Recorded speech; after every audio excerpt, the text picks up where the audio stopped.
This is the Sport Rap Saturday studio with Ashwin Mbedi, and my oh my, do we have a day for you as far as live rugby goes. It's NSSR, it's NRU. With NSSR, it's going to be Windhoek Gymnasium taking on Pro Ed. NRU Rugby, it's going to be Wanderers and UNAM. No one needs to tell you how important that game is. And at the coast, it's going to be Dolphin taking on Rehoboth 1. That and so much more coming up on your favorite sports show, your favorite company for the Saturday. Stay with us as we continue with the local stories after the break. Welcome to Namibia, where adventure meets tranquility. With Enjoy, you have access to a wide range of accommodations to suit every traveler's taste and budget. Experience the finest dining and hospitality Namibia has to offer. Booking your dream accommodation is just a few clicks away with Enjoy. Join thousands of happy travelers who have trusted Enjoy for their Namibian getaway. Your gateway to unforgettable Namibian adventures.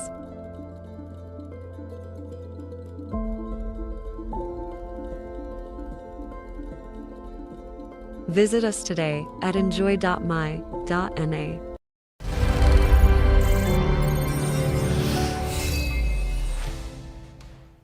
Now, I know I said company. I meant to say favorite choice of company, as in favorite companion. And that is our Sport Rap Saturday studio, making sure you stay informed and on the beat with local and international sports. Starting locally, it's going on right now in the world of local cycling with the Rock and Rant. After a month since the first event, mountain bikers in the Nedbank Rock and Rant Olympic Off-Road Racing Series returned to the farm Windhoek IJG trails in Cooper today. New sections have been added to the routes, presenting fresh challenges and requiring strategic adjustments from the riders.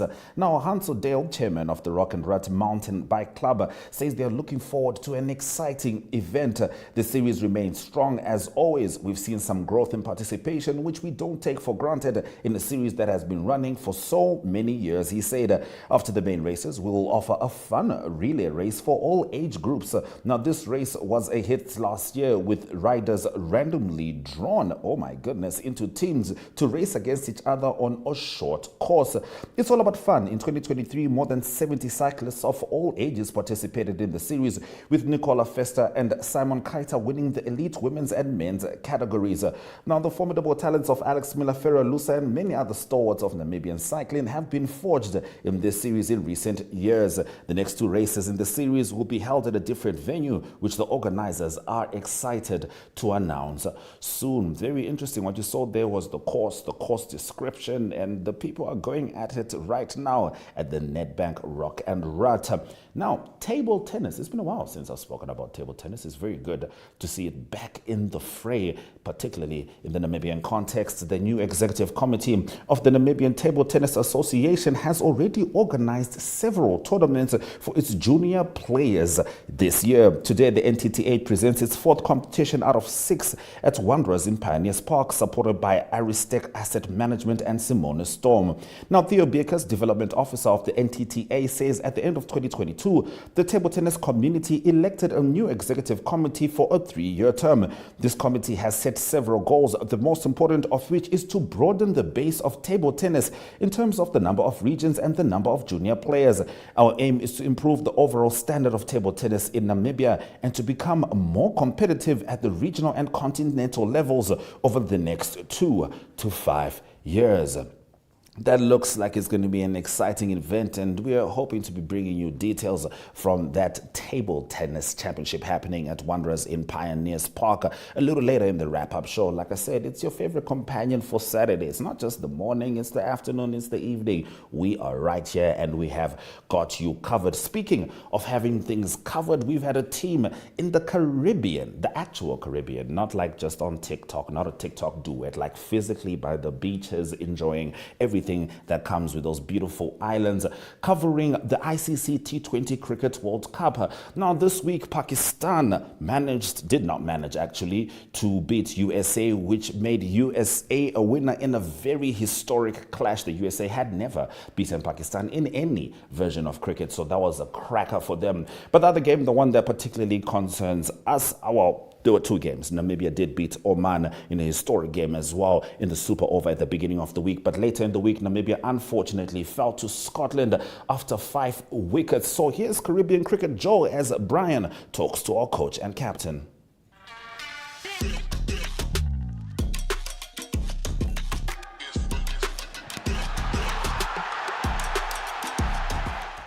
Okay, guys, a hard pill to swallow against Scotland, a big game that we could have won and we lost. But we do catch up with the coach of the team, who just tells us more about what he thinks could have been done better and how the game went. And also the captain, Gerard Erasmus, who played a good game, but unfortunately the result didn't go our way. So please stay tuned for those interviews. A really tough game last night. It was almost a World Cup final for both sides, to associate teams in that group to make sure you get those 2 points. We made too many mistakes, poorly with the ball at stages. 3 overs going for more than 16 runs in those 3 overs. Our extras were completely, way too high. And then in the field, we were sloppy.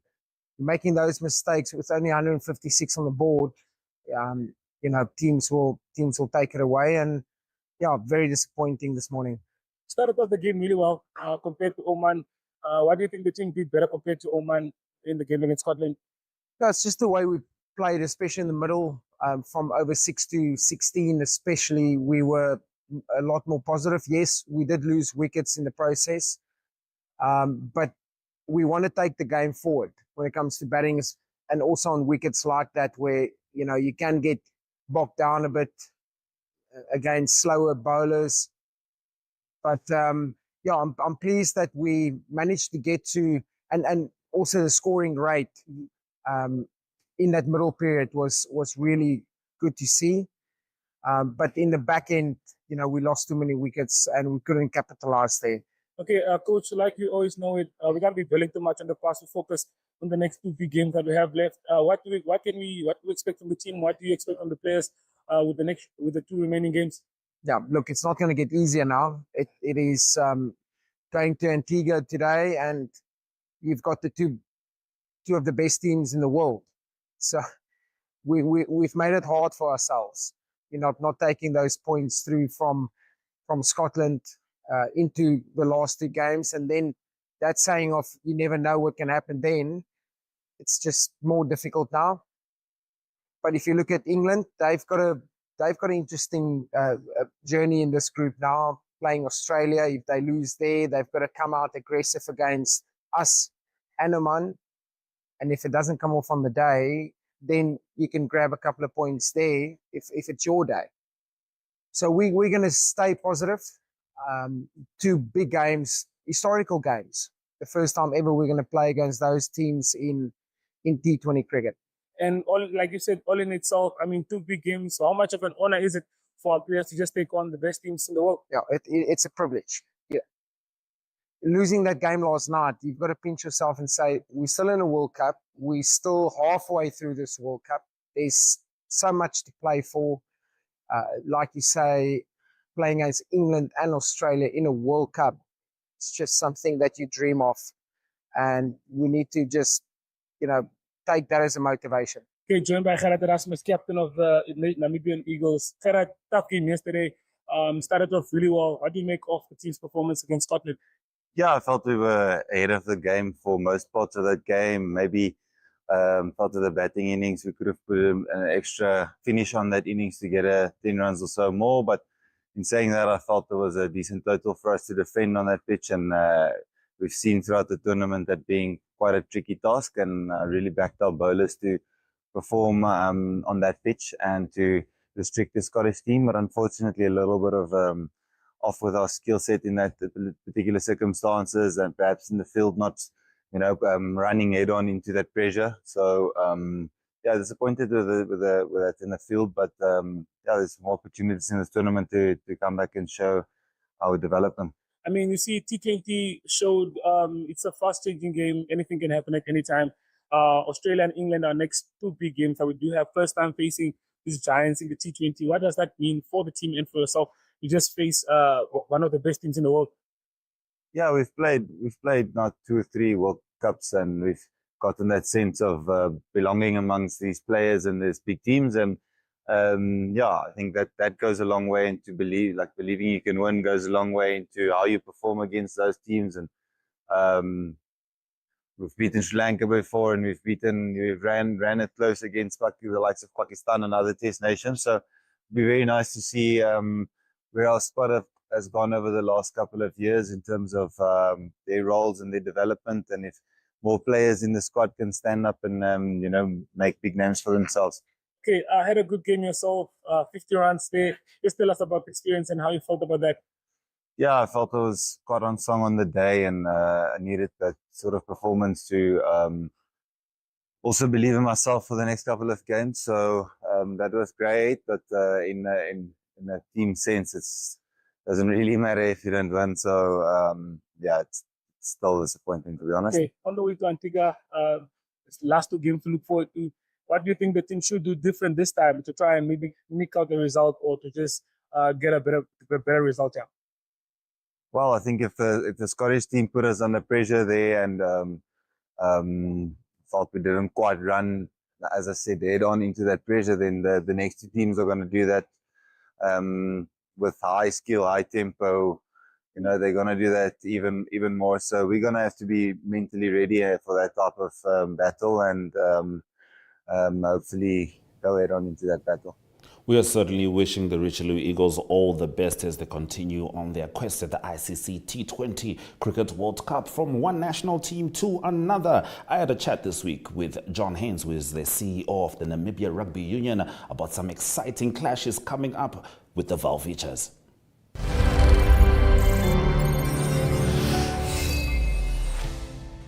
I am here with the CEO of the Namibia Rugby Union, Mr. John Haynes, as we talk about the upcoming fixtures for the Valvichas. Greetings, Mr. Haynes. How are you, sir? I'm well, thank you. My 3 degrees, I'm not going to complain. Not going to complain. Yes. Oh, yes. I mean, at least we're not on the rugby field. Definitely. Yes. All right, let's first talk about tickets, because obviously everybody wants to come out to support the Valvichas. The Valvichas want us there, I assume. And of course, that creates quite the atmosphere. Could you tell us about the new deadline for the early bird ticket sales for both games? Yeah, the early bird ticket sales has been extended. And that I would actually advise and motivate our online ticket buyers to actually go onto e-ticket and basically go view the date. I think maybe it's just unfair to share the date until anyone knows about it. Yes. So, but the date has been extended. So I would advise our online ticket buyers and followers to log on to the e-ticket platform and the dates, and also how does the early bird works is that you actually get an opportunity to purchase a ticket for both matches at a discounted price. Yeah, so that would be for your main stand or main pavilion, and then also for the general access. Ticket access. Yes. All right. So that is how the early bird actually works. All right. And what prompted the decision to extend the deadline? Well, I just think it's we also realized that was it long enough? Should we not extend it 2 weeks into the new month, which is June? Yes. And that was the decision that actually motivated the whole extension of the early bird. All right. How have ticket sales been progressing thus far? Well, it's normally it's slow in the beginning. Yes. Then steadily. Then it just happens. It just happens that last a week, 2 weeks before the event. Yes. Yeah. Actually, I need to talk to Namibians and Africans in general. We need to stop that. Let's, you know what I mean? Yeah. Let's do our best to be as early as possible. But I do understand how it happens. A lot of people push it away. But now there's a real reason to get your early bird tickets, because you can get your tickets for both games at once. So, yes, you spoke about the pavilion. Are they? Could you talk to us about any available suites? And any other benefits to the fans that might be around? Yeah, for the comfortability of the community that wants to sit in an environment that's enclosed, it's a nice view of, I would say, a perfect view. There will be suites available also on the same platform. All right. That will also be on an e-ticket where there will be an opportunity to book your suite. And then also in line with that, there's also opportunity to purchase or pre-booked. There's a little bit, what they call it, a chart. All right. Or I want to use Afrikaans word. Okay, no problem. Yeah, you But may there go is a ahead. platform. There is a platform where you can actually book pre-book your meals. All right. And Oh. also your beverages. You can also pre-book. Yes. So actually, you can pre-order. not Pre-order is- yeah, pre-order. pre-order, yeah, I think that's it's- more that's correct, a I hear you. appropriate word. Yes. So yes, that's also available. All right. So, I mean, is there any message you'd like to send to Namibian fans just on the build-up to these two matches? I understand the Africa Cup is right after. Yes, most definitely. I mean, the messages always go out to come and support the boykies. The song that was created last year with the help of a local artist from Walvis Bay, Mr. Kibudu. Yes. That will also be playing. So All come right. and join us in the stands. Let's fill up the stadium. Yes. And support our boykies on the 29th of June and then also the 13th of July. Yes, indeed. And you know, how significant is it for Namibia to host its first home test match since August 2018? No, I think it's massive. I mean, for someone that joined the union in 2022, that's already a long time. I mean, now we are in 2024. Yes. Just imagine 2018 was the last test. Yes. What effect does it have on our players? Some of our players never had an opportunity to play on home soil. Home soil, yes. Friendly matches, yes, but a test, no. And I just think it's that our supporters must come out and support our boys because it's about the community, it's about the fan, it's about the player. Yes. Ultimately, it's about the rugby in general. Absolutely. And of course, you know, their conditioning is, you know, much, much better, you know, and I like how it's lined up, and I'm sure a lot of fans do as well, just to see the Bulls first. They go to Portugal, they'll go to Africa Cup, there's some consistency there, and hopefully they can build the kind of rhythm that brings the results that they hope for. Now, Portugal is considered an emerging rugby nation. Do you see them presenting any challenges to the Boykies in the upcoming match? Most definitely. Definitely. Which team will not turn up to not to be a force to be reckoned with?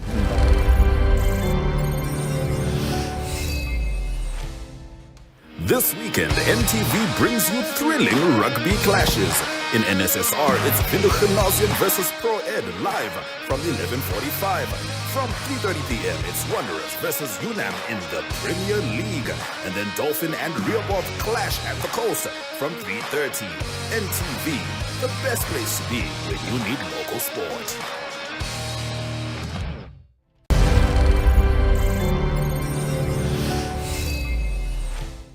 We'll bring back that full interview with the NRU CEO, John Haynes, with regards to the Valvichas clashes and the tickets, the early bird tickets that you can get.